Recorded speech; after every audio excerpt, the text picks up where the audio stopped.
todas as vezes que nós celebramos a Eucaristia, nós realizamos a presença do Senhor, porque estamos reunidos em seu nome. Jesus nos recorda que onde duas ou mais pessoas estiverem reunidas em seu nome, Ele estará sempre presente. Existem também outras três formas de comunhão com Jesus durante a celebração da Eucaristia.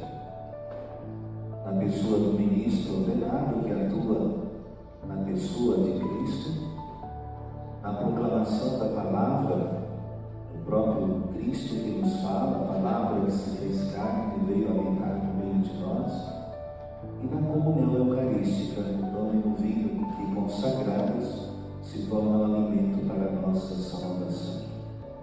De um modo particular, quando escutamos a palavra de Deus no dia de hoje, nós percebemos a realidade de um Deus que nos ama, que nos quer bem, que não desiste de nós, um Deus que é misericórdia, um Deus que nos ama com um amor misericordioso.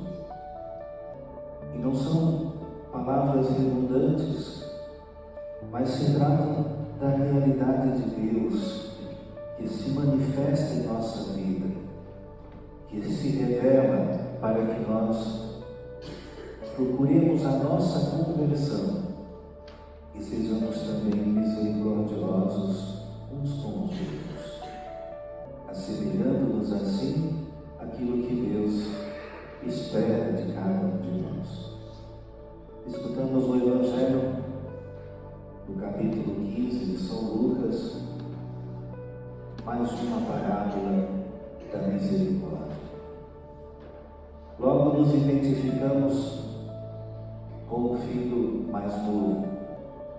Recordemos que Jesus era procurado por publicanos, por pecadores públicos que se sentiam atraídos por ele. E criticado, Jesus conta esta parábola.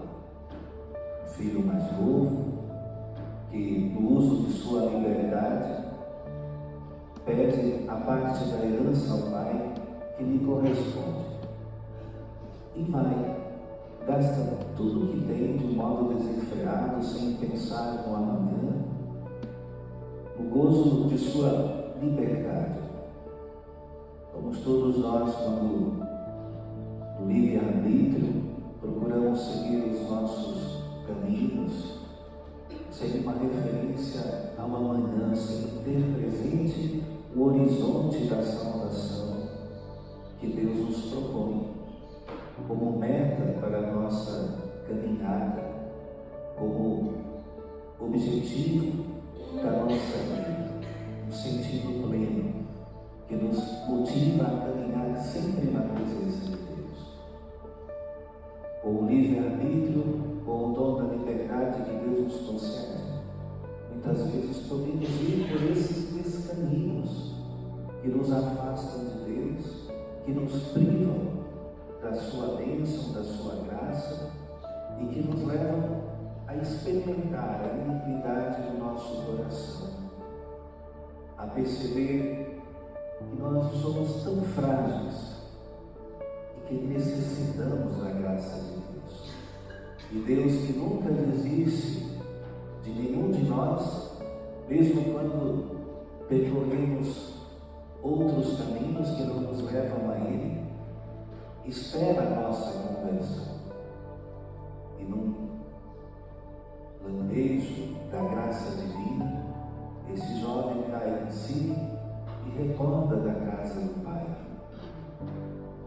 aonde se encontra uma miséria tão grande, tão forte, nem sequer a comida que dão aos porcos, isto é, a lavagem, lhe é concedida para alimentar-se. Mas na casa de seu pai ele tinha dignidade. Na casa de seu pai ele tinha todas as condições para desenvolver-se, para crescer e para encontrar o sentido pleno de sua vida. E por isso toma uma decisão profundamente arrependido dos pecados cometidos, vou voltar para a casa do meu pai e dizer: Pai, pequei contra Deus e contra ti, já não mereço mais ser tratado como um filho, trata-me como um dos teus empregados. Imaginemos esse caminho de retorno à casa do pai. Também não foi fácil, desprovido de toda a sua dignidade. Esse filho precisa ter humildade, ter constância, ter firmeza no seu propósito. E esse caminho deve necessariamente levá-lo a uma conversão interior. Não basta voltar para a casa do pai com o interesse de ter melhores condições de vida. É necessário voltar para a casa do pai com o coração de fato pulsando, com o coração em sintonia com aquela realidade familiar querida por Deus. Entretanto, a nossa atenção não pode se centrar apenas no filho. O centro da mensagem evangélica é o Pai misericordioso. Mais do que um filho pródigo, o acento está num Pai que, ao longe, avista o filho e toma a iniciativa de ir ao seu encontro, sai correndo, porque a graça de Deus tem pressa. Deus tem pressa pela nossa conversão. Deus tem pressa em nos acolher nos seus braços, porque nos quer bem, porque nos ama, porque nos quer junto a Ele, com a graça da salvação que Ele nos concede. O Pai nem sequer permite que o Filho termine o seu discurso e lhe dá a dignidade de filho. Roupa nova, anel, sandália, uma grande festa, porque aquele filho que se encontrava longe, perdido, considerado talvez até morto, agora encontrou a vida. Uma vida que é a expressão de uma comunhão entre Deus e a criatura. É Deus que é o nosso Pai, que nos une a si, que nos dá a participação na sua vida, pelo seu abraço misericordioso, pela sua ternura, pela sua bondade para conosco, pela manifestação da sua misericórdia. O perigo ou a tentação que nós temos é de não vislumbrar e não celebrar esta alegria da conversão, esta alegria que é a expressão da misericórdia de Deus em nossa vida e na vida dos nossos irmãos e irmãs. É a tentação de sermos como o irmão mais velho, ouvindo o barulho da música, chama um dos criados e pergunta o que está a acontecer. É teu irmão que voltou. Teu pai matou-se no novilho cevado e celebra o seu retorno. O filho mais velho, com o coração indignado, se recusa a participar da festa. O pai, mais uma vez, o grande protagonista desta parábola, vai ao seu encontro e tem um olhar de ternura para com esse filho também necessitado de conversão.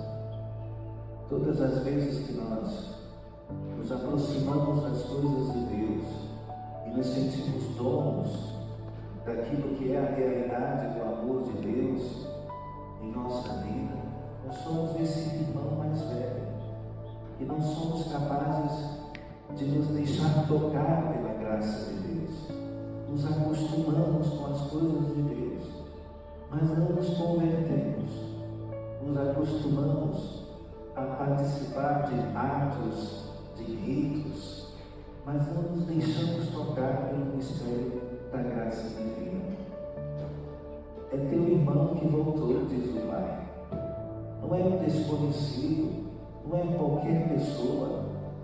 E mesmo que fosse, seria motivo de festa, porque Deus não quer a morte do pecador, mas quer que o pecador se converta e que tem a vida que Deus quer nos comunicar a todos pela participação na sua natureza divina.